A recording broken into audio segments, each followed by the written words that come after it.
Adventures in Sci-Fi Publishing, Episode 237, Ron Malfi and Kevin Lucia, Part 2. Today's episode is sponsored by the Kickstarter novel Planet Oz. It's basically about the business of writing, and they tell you the stuff they wish that someone had told them when they got started as writers. You know, somebody can be a successful marketer and not necessarily provide a quality product. I'm going to let Moses go because he's frothing at the mouth to talk about this one. I like writing. I like reading. I like to immerse myself in books. So that seems like a pretty good career choice. Domo arigato, Mr. Roboto. Oh, you sound terrible. What happened? I'm just kidding. Oh, man. And now, pod-structured on a zeppelin by an apprentice mage and delivered via rocket ship to a benevolent dragon. Adventures in Sci-Fi Publishing.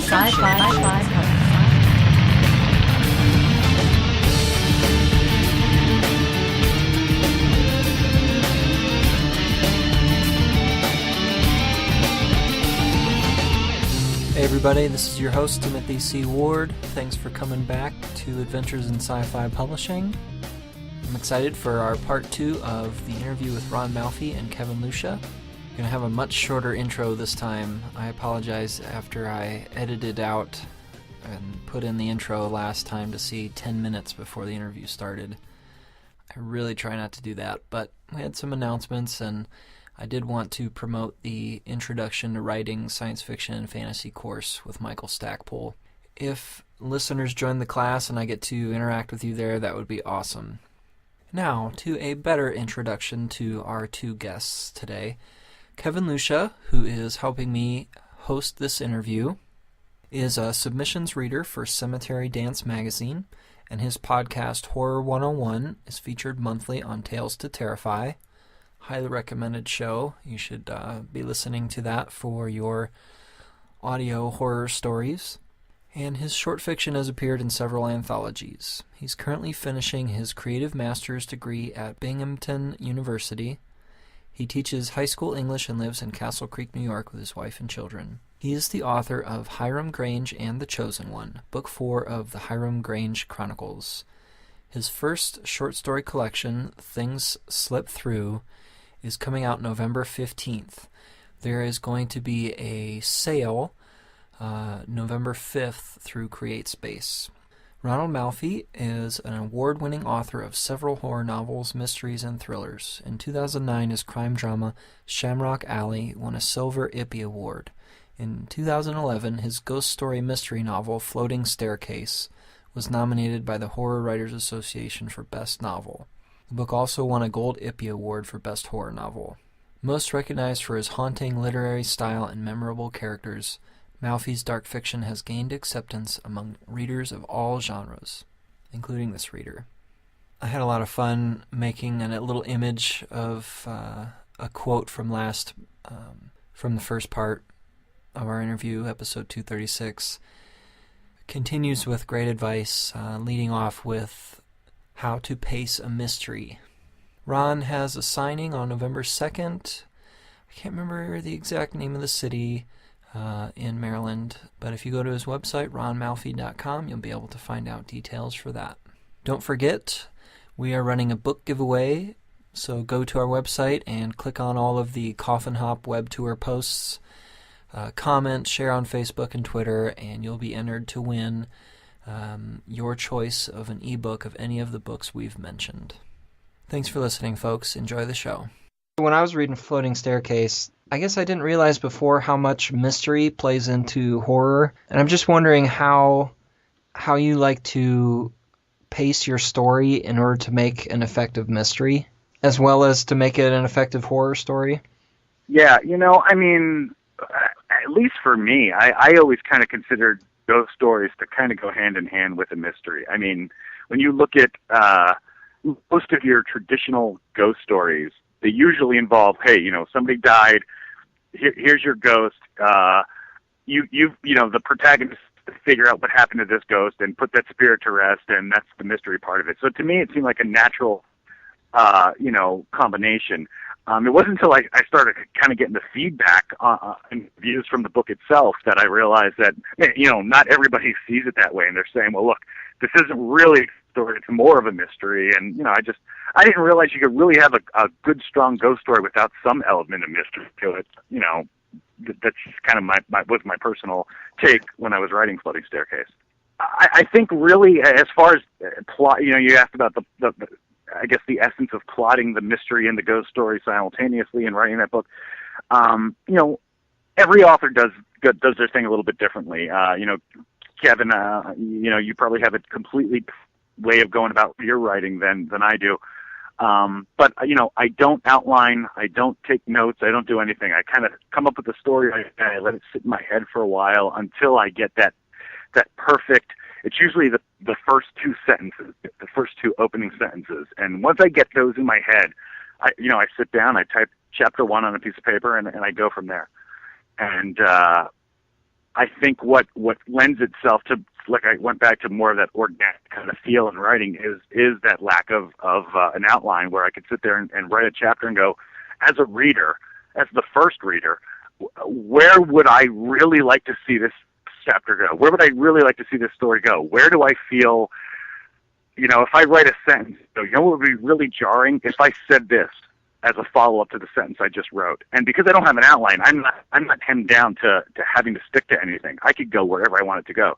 So I never get bored when I'm writing, because if I do, I change it. I change the direction where it goes. I throw this in there, and I kind of paint myself in a corner and say, okay, now you get yourself out of this situation, because if I got to sit there and think about it, the reader's going to sit there and think about it too. And I think that's really, for me, that's what kind of keeps a reader interested and keeps them reading. So it wasn't like I had this big, map of where I was going to go with this and what I was going to do. It was more, just kind of freestyle writing, and that's, which is really how I write a lot of my stuff. And, just seeing where it takes me, and always keeping myself on my toes, and not knowing where that story is going to necessarily go. I can't have, when I sit down to write a book, I sort of have a vague idea of, I got an idea of the story I want to tell. I got an idea of who the characters are. I usually don't have much of an idea of how it's going to end, and I just go with it. And I find that the few times that I've actually sat down and really thought about a story for a long period of time, or wrote an outline, or took extensive notes on it, or something like that, that I wind up never writing the actual book, because I lose interest in it. I'm like, well, it's already here. I know exactly how this whole thing's going to play out. I'm very lazy, so I'm like, I've got no interest in writing this, because I already know how it's going to end. So, a part of me is sort of, like I said, I'm that beta reader. I'm the first guy going in there reading this book and going, well, what would keep me interest? What would I like to hear? Where would I like to see this go? And so that's sort of how I do it, and kind of just let it, kind of lead me as the reader. Tim, and as an aside, leaping off of this, if you ever get the chance, it's on Amazon, find it in the secondary market. There's a great work of nonfiction. It's called The Philosophy of Horror by Noel Carroll. It's kind of like his, it's called The Philosophy of Horror by Noel Carroll. It's kind of like his apologetics for the horror genre. And one of the things that he said in there that's really, that he said was very crucial in the horror story is a sense of discovery. And this is Kevin Lucia's unofficial opinion of horror. So your mileage may vary here. But I think that writers like Ron, writers who write things of substance, their horror stories are always going to have that mystery to it, because that sense of discovery, especially someone like as Ron has detailed his writing process for us, this sense of discovery is it's his discovery as he's writing. So he's writing a story that's going to have that sense of discovery, just in it, whether it be, whatever type of story it is. And I think more discerning readers are going to appreciate that. Whereas some readers, as Ron said, just want people dying and houses blowing up. So, but I think that mystery and that sense of discovery is probably central to the really strong, like when I think of writers like that, I also think of like Peter Straub. I think of Stephen King's better novels, that really sense of, we're all trying to discover something together as we're reading this. Just a little aside there. That's interesting. Go ahead, Ron. That's a neat point, and I'm glad you like brought up somebody like Peter Straub. I mean, I'm a huge Peter Straub fan, probably one of my favorite genre writers, and I almost like the fact you could read, like, and I'm not talking about critical reviews, because I think Straub is critically reviewed very well, but when you talk about reader reviews and just his sales numbers and compared to like Stephen King or other contemporaries, readers have a hard time with Straub. They do. And I might, frankly, my take on that is, I mean, they're just not capable of grasping what he's putting down, man. And I think that's really all it is. And I find Straub is probably one of the few writers that could, they say Stephen King could write a laundry list or shopping list and everybody would read it and buy it. Well, probably everybody would. But I'll say this about Straub. His prose is poetry. Anything that guy says is fantastic. And I find myself in a weird position of reading his books and loving his books, and when I'm done reading them, not really remembering what it's all about, but knowing I loved it. And that's a weird place to be, I don't remember the details of his stuff like I remember other authors, but it seems to be like this ambrosia of emotion that I could smell coming out of the book, even when I'm done, when I can't even remember the plot, but I'm like, that was a beautifully written, story.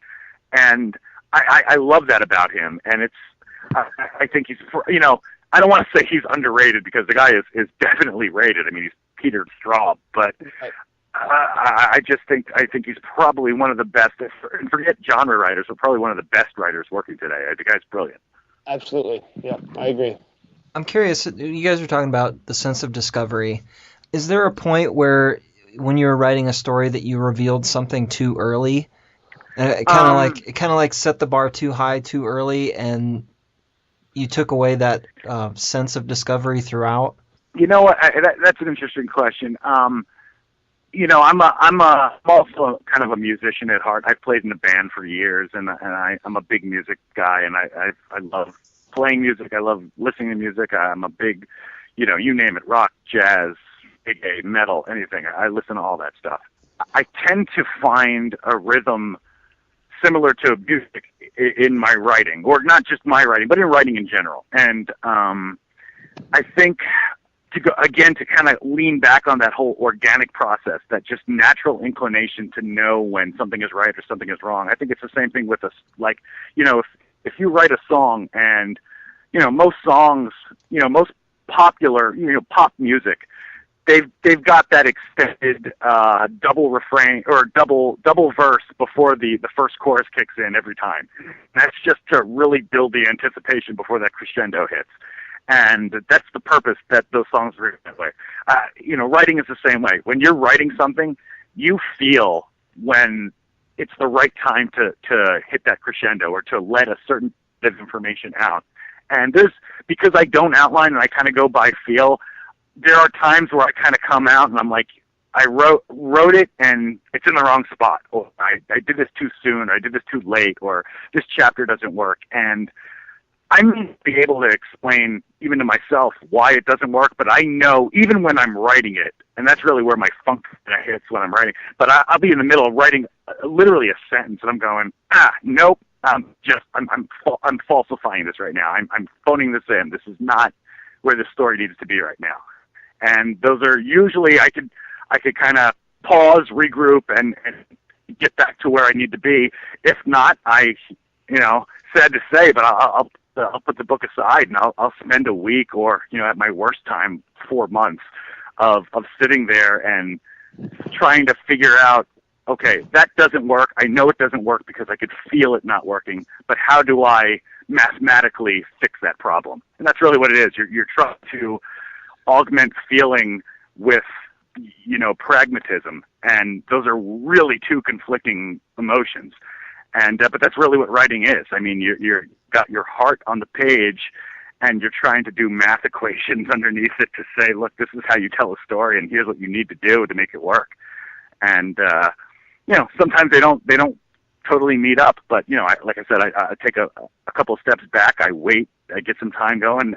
A lot of times I find that if I just tell someone, like my wife or a friend of mine, I'll tell them the story I'm working on, the problems I'm having with it at that point, and even in just the telling of it, as I'm telling it, and I could gauge their reaction, I start filling in gaps of that story to make it sound more realistic or more believable to them and not as hokey. And I realize, wow, I'm actually filling in my plot holes to tighten up my plot without realizing it. And I found that to be, it's so amazing. It still shocks me where I could sit there, I could work on a book for like 8 months, not know what's going on. And I'll sit down with my wife and I'll go, yeah, it's about this person, and they do this and this and that. And she's looking at me and like, well, the reason they're doing this is because, I start making crap up. And I'm like, well, okay, actually solving my problem by saying this out loud to someone. But yeah, that's, again, that's sort of born out of that whole organic process I talked about earlier. It's just, every time I sit down and write a book, it's sort of a weird dichotomy. It's sort of me sitting down with an old friend who I've done this 100 times with before, but also somebody completely new, like walking up to some girl in a bar and just talking to her for the first time. So you've got both sides of that every time you start a book. And, it's very easy to be cocky and think you've done this 100 times, you could roll in there and handle this the way you've handled everything in the past without realizing that, hey, every book it's their own new person. It's their own, it's a brand new song, man, so yeah, it's a continual learning process, for me. Mm-hmm. Kevin, did you have something to add to that? No, it's funny because I do the same thing with my wife because she hates horror. So I'll ask her and be like, so what is this, how does this sound? The character does this and that. She look at me and goes, that makes no sense. Who would do that? And for me, that's always a real bracer. Even though I'm writing this story that's maybe in the horror genre, there still needs to be this sense of internal logic. And it's just funny because I have those conversations with my wife all the time. And I'll have this great idea. She'll be like, that makes no sense. I'd never do that. I'm like, oh. So it's just funny. I've had that conversation myself. Today's episode is sponsored by Planet Oz, a novel by James C. Holder, now being funded on Kickstarter.com. Dorothy expected to leave her adopted family's junkyard one day, just not through a wormhole. Worse, she proceeded to crash land her uncle's ship on a planet lost to the star charts. With only her laser rifle and her ever-faithful Toto by her side, Dorothy sets off to search this world of technological wonders for a way home. Along the way, she picks up 3 companions, a cyborg, a mutant, and an inhuman intelligence. She also manages to make enemies of the most feared despot on the planet. Worse than that, Dorothy hasn't yet figured out that she's running from herself faster than from anything else. Even a battle against giant robots cannot determine whether Dorothy will escape from Planet Oz. Kevin, when I was talking to him about getting to interview you, Ron, he was telling me how much you've been helpful to him in his career. I wanted to know, Kevin, if you want to take us into that a little bit. Sure. First of all, obviously, we've already talked about Ron's prose, and it's just wonderful to read. And again, his stories, when I pick up a Ron Malfi novel, I know that I'm going to be reading a story that's rich with emotion, and you can sense that, that organic storytelling. But just as a young writer, because one of the things, this is going to sound like a glib statement. I don't know how Ron feels about this, but when I finally got out to conventions. I was traveling to conventions and meeting people, and it can be kind of a, going to, I attended Borderlands Writers Boot Camp 2 years in a row with, Tom Montilone and Paul Wilson and Doug Winter and all these guys. It can be kind of a starstruck experience, but after that wears off a little bit and you get to see what people are like and you get to see, meet people who are in publishing and things like that. You start getting the sense that the horror genre can very often be like high school. In that people travel in packs, or they're cliques, or they're exclusive, this or that, or don't talk to that person. It's kind of, and I think it's just because we're all humans, that's just the way humans, act. But one of the things I've always impressed, I'm totally assuming this, but one of the things that always impressed me, Ron, just watching you and watching your decisions and things like that, and the way you publish, is that, and you've kind of reinforced that, I think, talking about what you want to write about, is that you're the type of writer that's found success, writing what you want to write, and, I've never seen you, in the conventions at Horrifying and things like that. You've always been, gracious and friendly with everyone. You've never been with the exception of that one day, that one night of horrifying there with that little rumble there in the parking lot. I don't remember that. With the Dr. But anyway, that's a story for another time. But you've always been very gracious with people, willing to talk to people and things like that. I've never seen you. I mean, I told Tim before the show, one thing is it's a unavoidable fact. Sometimes with publishing, it's who you know and not what you know. I mean, that's just something you need to deal with and things like that. But I've never ever seen you play some of the games that I've seen other people play when it comes to cozying up to people or this or that, and you've just always been very content to be Ron Malfi. And for a young writer who's trying to find his way, trying to understand the business and wants to get ahead in the business, but at the same time, we don't want to sacrifice pieces of yourself along the way. This is always, it's always been a big impact for me as a young writer. Well, thanks, Kevin. I guess I can kind of see what you're saying. I go to very few horror conventions. I limit the number of appearances and book signings that I do, and it's not for any other reason other than I've got like I said, I got a 3-year-old kid and I've got books to write, and I just don't make it out to a lot of things, and it seems like I'm sort of on the outskirts of what this template is for how to be a successful horror writer. But, that said, I've had nothing but great experiences with all the people I've met in the industry, including the folks that you've mentioned, and some of these guys have been fantastic. And a lot of these guys, I was reading, when I was in high school, and one of the joys I got out of writing recently is I've got that book coming out next year, December Park, which is a coming of age novel, but it's sort of kind of based on my life growing up and my friends and everything. And I had the opportunity in that book to have the main character back in the 90s reading books of my favorite authors who I've now become like friends with.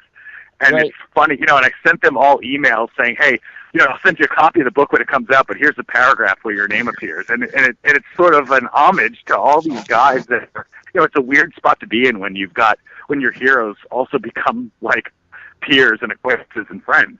But that part of it, I love. And, but, the other thing is I put the writing above all else. I don't worry about,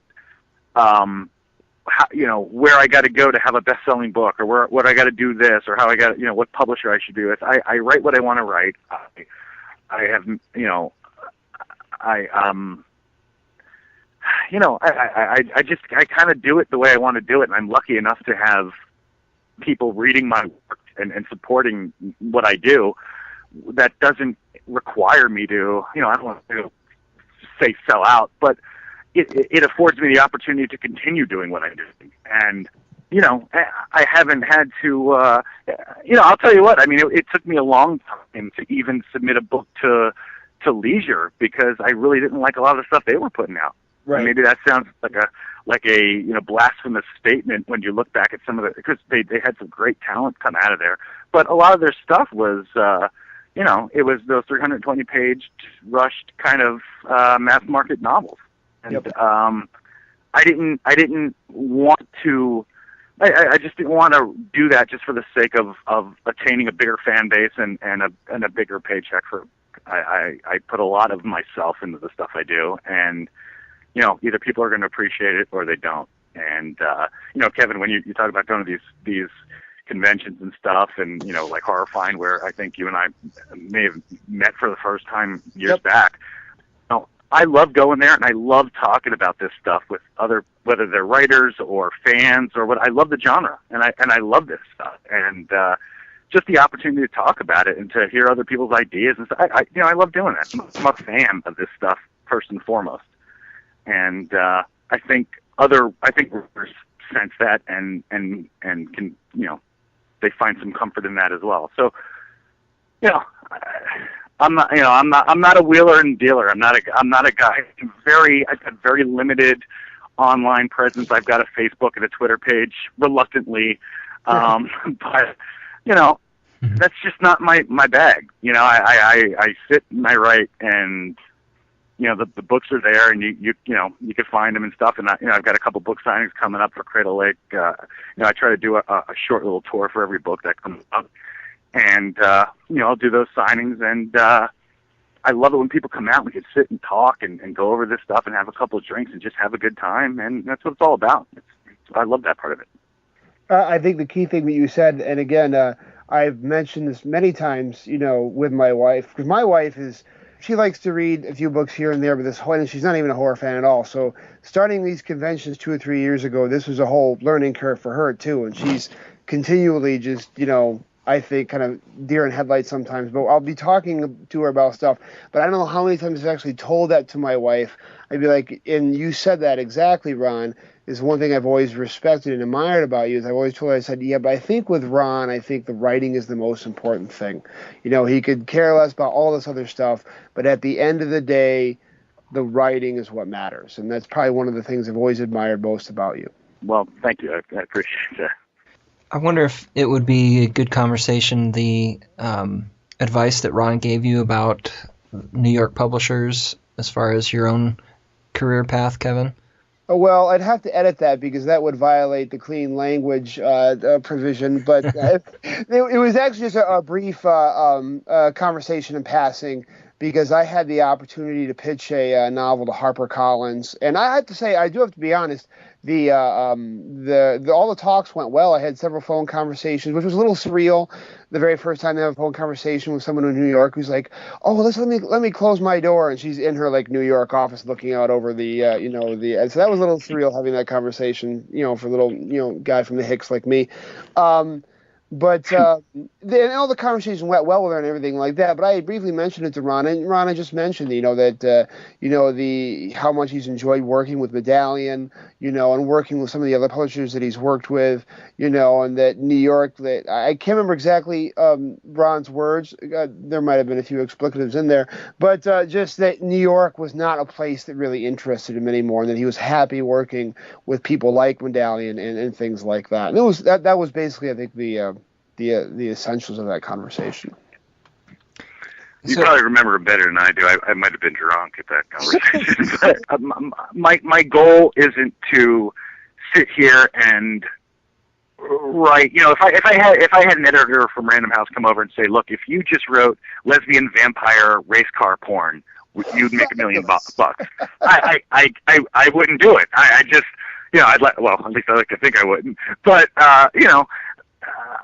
so I guess when I could look out there and I could say, look, I could see what type of stuff is selling out there, and I know that YA is big right now. And if you could do an urban, well, they don't use the term urban fantasy anymore, but like a modern kind of fantasy novel, and those things are big sellers. If you could make a series out of it, all the better. If you could throw some romance in there, well, you're fantastic. But it gets to a point where I don't need to do that to achieve the stability that I feel I've already gotten. So I'm probably one of the last remaining fools who still think there's some art in writing. I don't know, but I have a hard time just kind of surrendering to what the market demands as opposed to what I feel is important to sit down and write. It takes a lot of time to sit down and write these things, and it's time that I spend away from my kid. So if I'm going to do that, it better be worth something. And that's, that's kind of how I look at it. So you feel like the small, well, I don't know, would you call them small presses that you work with have given you more freedom in what you get to write? Well, I mean, I'll say this. It's easier to sell the stuff that I write in the smaller arena. I have a hard time going and finding mainstream publishers publishing the type of stuff I like to read, let alone, trying to find my own. Now, that's not to say, look, I got an agent out in New York, where we've got this new manuscript that's done, and we're going to hit all the major publishers with this thing, and that's the nature of the beast. And it's not like I have anything against them, or I'm saying I don't like big publishers because I'm not with a huge publisher. I'd love to be with a publisher who is able to get the book to the fan base that I feel is out there for this kind of material. And I've been very happy with the publishers that I've been with, whether it's Medallion or Dark Fuse or Sam Hain. They've done a fantastic job. And I like the, we're sort of simpatico when it comes to what a book should look like and how the marketing should go and how all,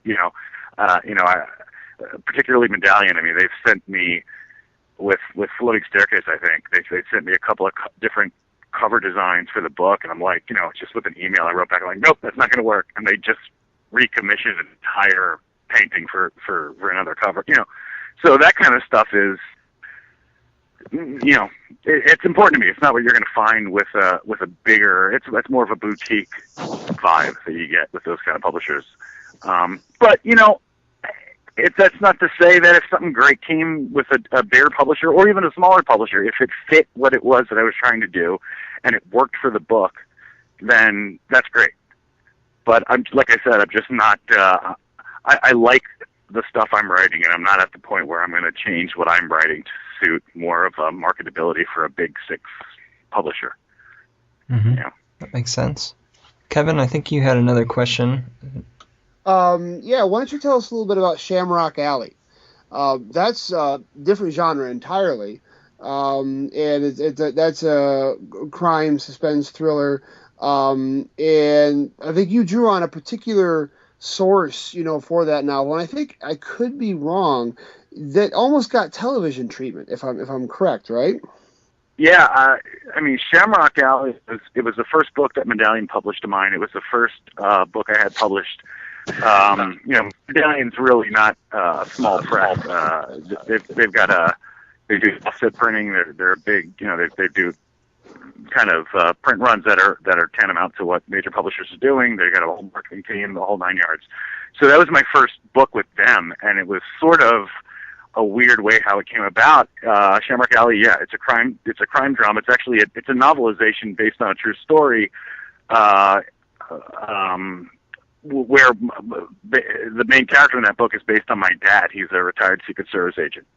And back in the late 70s, early 80s, he worked a case out in Manhattan against this Irish gang out there that started off as a counterfeit money case, and it turned into these guys were just involved in everything. They were killing people, they were chopping them up and dumping their body parts in the Hudson River, and just it turned into this whole big crazy story.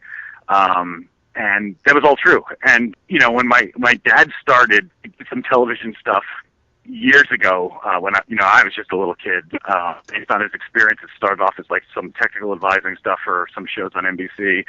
My dad eventually got his own television show called Secret Service on NBC, and I think it ran for maybe just a season or two.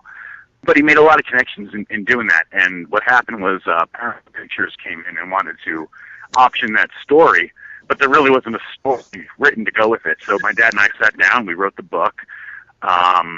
Paramount optioned the book for film, and we subsequently sold the manuscript to Medallion. They published it, I think it was in 2009.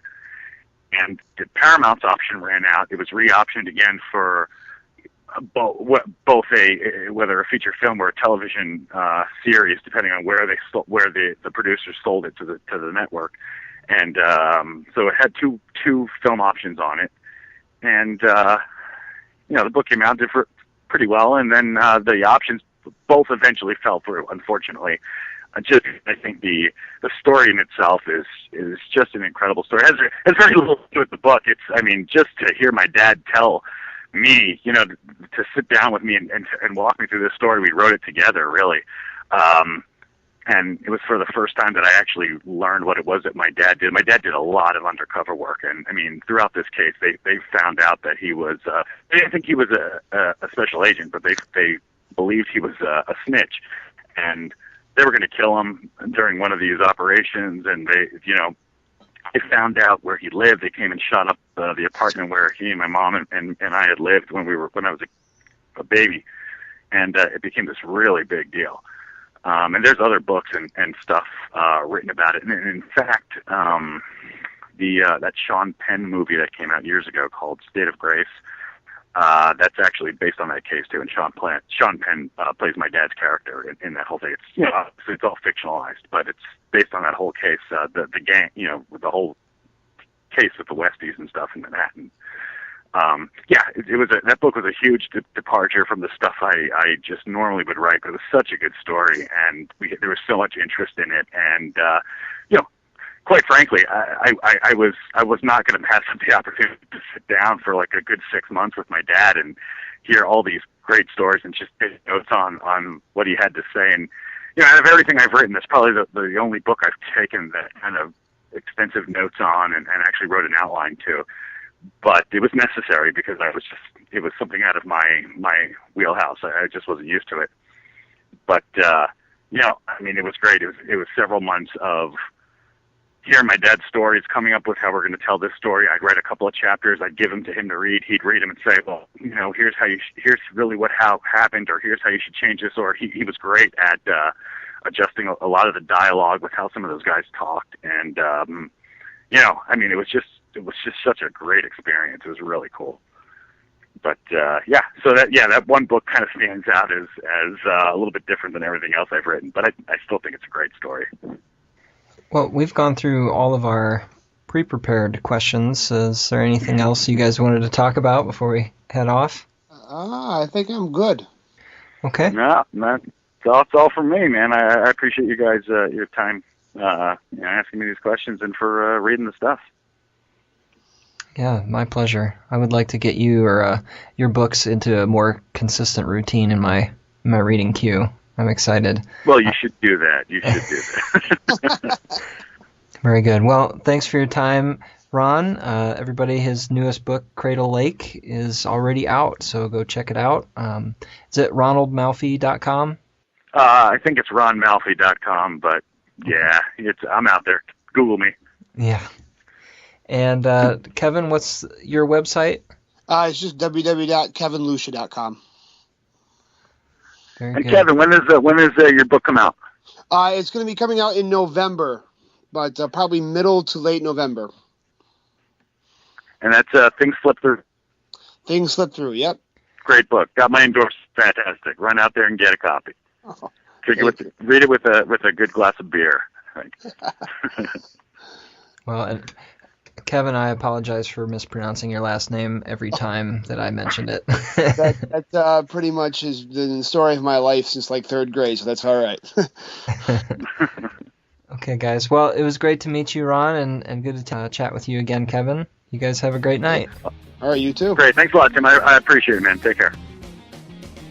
Today's episode is sponsored by Planet Oz, a novel by James C. Holder, now being funded on Kickstarter.com. Visit Adventures in Sci-Fi Publishing for show notes, links, reviews, special guests, videos, and more. Email us at adventuresinscifpublishing@gmail.com. Sound effects from the Free Sounds Project. Music by Symmetry, found at musically.com. No authors were seriously damaged in the making of this podcast.